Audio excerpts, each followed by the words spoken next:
പ്രൊഫഷണലായ ഒരു മോഷണത്തിൻ്റെ കഥ. കളവിൻ്റെ കഥ കേട്ടാൽ നിങ്ങൾ ഞെട്ടും.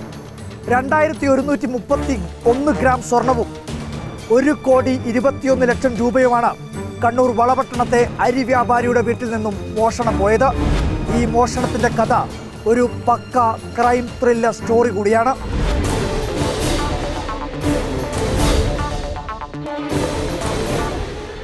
പതിനൊന്ന് ദിവസങ്ങൾക്ക് മുൻപ് ഇതുപോലൊരു രാത്രി കണ്ണൂർ വളപട്ടണത്തെ അരി വ്യാപാരിയായ KP അഷ്റഫും കുടുംബവും ഒരു സുഹൃത്തിൻ്റെ കല്യാണത്തിനായി തമിഴ്നാട്ടിലേക്ക്. വീട്ടിലുണ്ടായിരുന്ന സ്വർണവും പണവും സുരക്ഷിതമായി ലോക്കറിൽ സൂക്ഷിച്ചായിരുന്നു കുടുംബത്തിൻ്റെ യാത്ര. ലോക്കറിൻ്റെ ചാവി വീട്ടിലെ അലമാരയിൽ തന്നെയായിരുന്നു സൂക്ഷിച്ചത്. നവംബർ 19 വീട്ടിൽ നിന്ന് പോയ കുടുംബം 5-ാം നാൾ തിരിച്ചെത്തിയപ്പോൾ കണ്ട കാഴ്ച ഞെട്ടിപ്പിക്കുന്നതായിരുന്നു.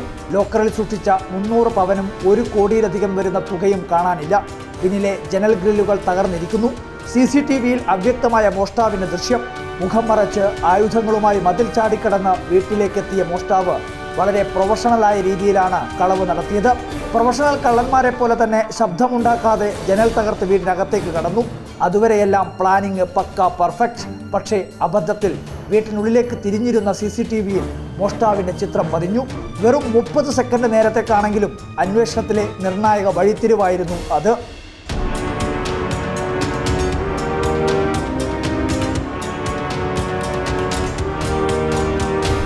കഷണ്ടി, ടീഷർട്ട്, മുഖംമൂടി, ഇതുമാത്രമായിരുന്നു ആ CCTV ദൃശ്യങ്ങളിൽ നിന്നും പോലീസിന് മനസ്സിലാക്കാൻ കഴിഞ്ഞത്.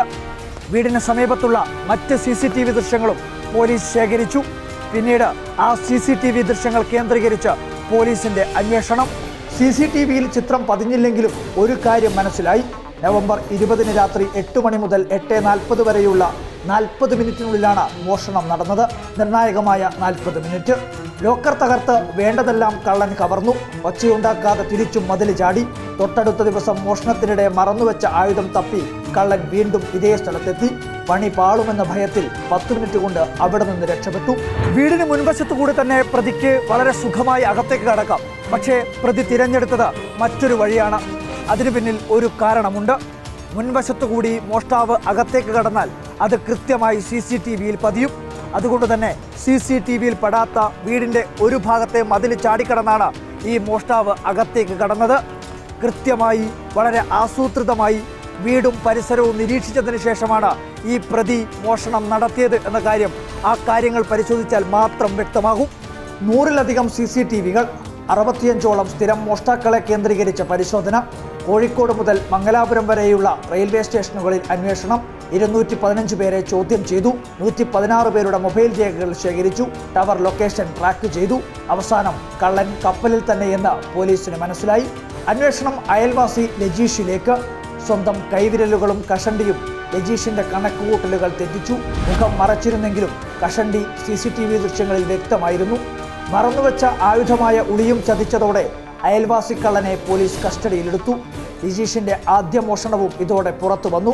കീച്ചേരിയിൽ ജോലി ചെയ്തിരുന്ന സ്ഥലത്താണ് ലിജീഷിന്റെ ആദ്യ മോഷണം. 11.5 പവൻ സ്വർണം അവിടെ നിന്ന് മോഷ്ടിച്ചു. പക്ഷേ 1 വർഷമായിട്ടും മോഷ്ടാവിനെ കണ്ടെത്താൻ പോലീസിന് കഴിഞ്ഞിരുന്നില്ല. ആ ആത്മവിശ്വാസമായിരിക്കണം തുടർ മോഷണ പദ്ധതികളുടെ ആസൂത്രണത്തിന് പിന്നിൽ. കീച്ചേരി 803/2023 കേസ് ഒരു ക്രൈം നമ്പർ ഉണ്ടായിരുന്നു. സോ നമ്മുടെ പ്രസന്റ് കേസും ഇയാൾ തന്നെ ഇൻവോൾവ് ആണ്. മോഷ്ടാവായ ലിജീഷ് വെൽഡിംഗ് തൊഴിലാളിയാണ്. വിദേശത്ത് 3 വർഷം ജോലി ചെയ്തിട്ടുണ്ട്. പിന്നീട് നാട്ടിൽ തിരിച്ചെത്തി. ജോലിയിലെ വൈദഗ്ധ്യം മോഷണത്തിലും പ്രകടമാണ്. ലോക്കർ സ്വന്തമായി ഉണ്ടാക്കാൻ കപ്പാസിറ്റിയുള്ള ഒരു വെൽഡറാണ് ഇയാൾ ലോക്കർ ഉണ്ടാക്കാൻ അറിയാം. അപ്പോൾ എല്ലാ ലോക്കറിൻ്റെ ഓൾമോസ്റ്റ് എല്ലാ ടെക്നിക്സും ഇയാൾക്ക് അറിയുന്ന ഒരാളാണ്. അറിയാം. അയാൾ വളരെ ഈസി ആയിട്ട് തുറന്നു. വളപട്ടണത്തെ ഈ വൻ കവർച്ചയുടെ വാർത്തകൾ കാട്ടുതീ പോലെ പരക്കുന്നതിനിടെയാണ് കുറുവാ സംഘത്തിൻ്റെ മോഷണ കഥകൾ കൂടി നാട്ടിൽ വാർത്തയായത്. അതോടുകൂടി നാട്ടുകാർ വലിയ രീതിയിൽ ഭീതിയിലായി. കുറുവാ സംഘമോ അന്യസംസ്ഥാന തൊഴിലാളികൾ ആരെങ്കിലുമോ ആയിരിക്കും മോഷണം നടത്തിയത് എന്നാണ് പ്രാഥമികമായി നാട്ടുകാരും പോലീസും എല്ലാവരും കരുതിയത്. പിന്നെ എല്ലാവരും പേടിച്ചില്ലേ? എല്ലാവർക്കും പേടിയല്ലേ? കാരണം ഇതിപ്പോൾ പിടിച്ചുകൊണ്ട് വലിയൊരു ഇതായി. അല്ലെങ്കിൽ എല്ലാവർക്കും സംശയിക്കല്ലോ. തൊഴിലാളികൾ ഇവിടെ ജോലി ചെയ്യുന്നുണ്ട്. 1-2 ചീത്ത ആൾക്കാരുണ്ട്. പക്ഷേ ഈ ഒരു സംഭവത്തിലൂടെ അവർ നല്ലൊരു ക്ലിയർ ആയിട്ടുള്ള ഒരു ഇമേജ് ഇവിടെ കാഴ്ചവെച്ചു. കാരണം അവരല്ല, അതുകൊണ്ട് പുറനാട്ടുകാർ വളരെ രക്ഷപ്പെട്ട് ബംഗാളികളൊക്കെ ഉണ്ടാവില്ല, അവരായിരിക്കും കൂടുതൽ സംശയിക്കാം. അന്തർ സംസ്ഥാന കളവ് എങ്ങനെയൊക്കെയാണ് നമ്മളെല്ലാം കരുതിയത്. കാരണം അങ്ങനെ ഒരു ഏജൻസി അല്ലെങ്കിൽ സംവിധാനം ഇതിന് പിന്നിലുണ്ടാവുന്നത്. പക്ഷേ ലോക്കലായിട്ടുള്ള ഒരാൾ തന്നെയാണ് ഇത് ചെയ്തതെന്നുള്ളത് ഇതിലേക്ക് കാര്യങ്ങൾ വന്നല്ലോ. ആ ഒരു അവിശ്വസനീയമായ, നമുക്ക് ആദ്യം കേട്ടപ്പോൾ വിശ്വസിക്കാൻ പറ്റില്ല, പക്ഷേ പോലീസ് വളരെ കറക്റ്റായി. ഏറെ പ്രശംസനീയമാണ്, മാതൃകാപരമാണ്, അത് വലിയ ആത്മവിശ്വാസമാണ്. അഷ്റഫിന്റെ വീടിനെ കുറിച്ച് ലിജീഷിന് നല്ല തിട്ടമുണ്ടായിരുന്നു. CCTV ക്യാമറകളുടെ കണ്ണുവെട്ടിക്കാൻ അതിലേറെ എളുപ്പം. അഷ്റഫിന്റെ വീട്ടിൽ പണം ഉണ്ടാകുമെന്ന കണക്കുകൂട്ടലും കൃത്യം. ഒരവസരത്തിനായി ലജീഷ് തക്കം പാർത്തിരുന്നു എന്ന് വേണം കരുതാൻ. പോലീസിന്റെ അന്വേഷണം നടക്കുമ്പോഴൊക്കെയും പ്രതിയായിട്ടുള്ള ലിജീഷ് പരിസര പ്രദേശങ്ങളിലേക്കെത്തി നാട്ടുകാരോടും പോലീസിൽ തന്നെ ചിലരോടും കള്ളനെ കിട്ടിയോ എന്ന് അന്വേഷിച്ചതെന്നായി പറയപ്പെടുന്നുണ്ട്. വീട്ടിലെ കട്ടിലിനടിയിൽ തയ്യാറാക്കിയ പ്രത്യേക അറയിലാണ് മോഷണ മുതൽ സൂക്ഷിച്ചിരുന്നത്. 267 പവനും 1,21,00,000 രൂപയും ലിജീഷിന്റെ വീട്ടിൽ നിന്നും കണ്ടെത്തി.